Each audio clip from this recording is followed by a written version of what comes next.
sa akong kasing-kasing, kaluoy niya nagsunod ako.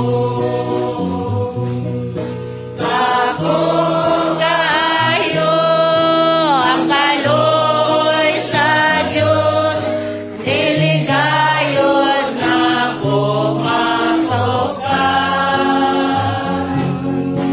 Ikog maon og alagaran ko siya, samtang may ginabuhi ka.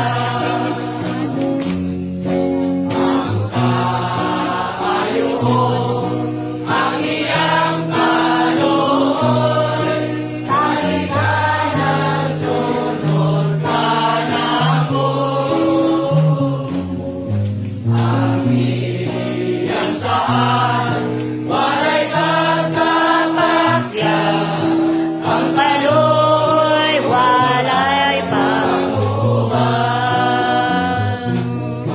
Ako kayo ang kaluoy sa Diyos, dili gayud nako matukan.